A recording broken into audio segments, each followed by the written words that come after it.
Chris, it's back to school time. I know parents all over are rejoicing their kids going back to school and getting some routine. You have been talking, at least with me, and I think maybe with some clients here recently, about the idea of the risk of college graduates maybe having a more difficult time finding employment beyond that diploma. Yeah. And maybe some ideas to be thinking about from a planning perspective as dealing with it. Look, this is not fun for anyone that has kids school age, but we've got to figure it out because you plan for college, you put money in the 529. They don't make a 529 for kids coming home because unemployment for young recent graduates is rising faster than for those without a college degree. It's wild.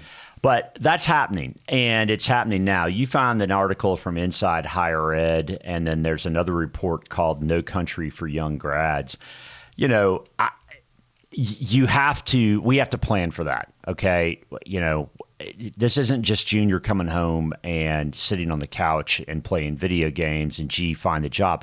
There may legitimately be an issue out there in the job market. They may have worked hard through school, and yet there's just no entry-level positions, and that is what we're seeing in the research right now, or at least in the in the reports coming out. You found this stat: more than half of the class of 2023, 52%, 1 year out of college, worked in a job that did not require a bachelor's degree.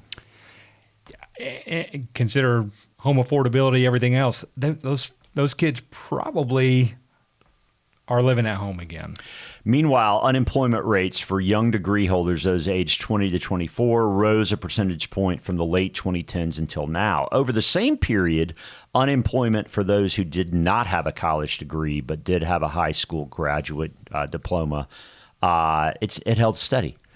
So, look, I'm struggling with markets and what happens from a valuation standpoint if profitability is through the roof because of artificial intelligence, because you don't need people. Productivity growth, labor costs going down, right? Yeah. Right. And what if you have an unemployment rate that's 8% and it's largely made up of those under the age of 30. Yeah, if you continue down the article, after talking about entry-level positions being hard for college graduates to come across, layoffs too are hitting younger workers harder than ever. And here's the key. These changes don't correlate with a larger economic downturn as similar unemployment trends have in the past. All right, so let's give you some actionable steps of what to do about this. The first thing is, you want to avoid, the youngster starting off in a bad spot, right? Or youngsters if you have multiple children or grandchildren. All right, so that's one. We know that. All right, so number one, you know what? You probably need to be planning with some contingency money for what if they come home, and it may be for a legitimate reason. Yeah. Okay. Don't know. We don't know what's going to happen, but the level at which AI has changed how we work, just in terms of in the last 3 months, it's bananas how fast this is happening. Right. Okay. So if it's happening, then the real question is, how do we as parents adjust? And one item certainly is you need to be putting more money away. One consideration is we're saving beyond college for these kids. Right. And worst case is you've got some extra money. That's the benefit, right? Yeah, they find that job, and God bless them. I hope that they do. Well, now you got extra money, and you've got more, easier decisions to make with that money moving forward. The second step is, and while this can change, Junior needs to be researching industries like right now that are not AI proof, but are going to less disruptive. Yeah, less disruptive. And they're not all skilled trade, okay? But there are certainly skilled trade positions, right? That's why the unemployment rate hasn't gone down or up for those without college degrees: electricians, plumbers, carpenters, automotive technicians, construction managers, HVAC specialists. Those are in demand positions. That's right. Yeah. They just are. It's 90 degrees outside, your HVAC goes out, you're calling somebody. Right. And so, are there other things? I'm sure there are in STEM fields that won't be completely disrupted by AI, just more assisted by AI. Biomedical engineering, et cetera. We'll see. Don't know, right?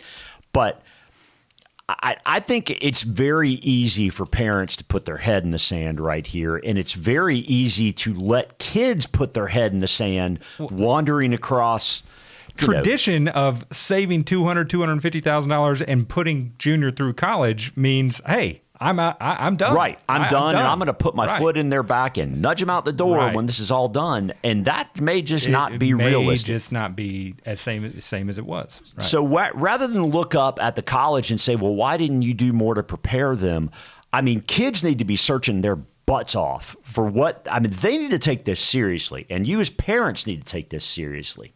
Don't waste time. I mean, they're going back to college or they're in high school thinking about this stuff. We need to be seriously thinking about what this looks like and what we should be focused on now. And I realize that's not like a perfect help. But, I mean, we know conclusively that trade type fields are going to be there. Well, again, to me, the actionable step, like you suggested, is be considering now a contingency savings account for that risk. The again, as stated, the benefit is that's not now disrupting your future plans because you have to borrow against your future to help junior out if you've made that step now. And if that doesn't come to fruition, congratulations, you've got extra money. That's right. That's not a bad problem to have. I mean, it requires some discipline and a little sacrifice today, right? But the benefit is you're prepared. Right. So I think the takeaway is, look, we're rooting for you. We're rooting for your kids. We want success. But, I mean, this could get weird in the next couple years. We just don't know. But, I mean, the way it looks from this end is if you're investing money for the future and operational efficiency leads to higher stock prices, that's great. Yeah. Right? Yeah. But meanwhile, it's at the expense of like your family. Like you could have kids coming home, which means more of a drain on your pocketbook. And if that's the case, well, having more dollars towards preparedness beats surprise. Right. That's exactly right. Yeah. So thanks for listening. We hope we're wrong, but you need to be thinking about this as we head back to school.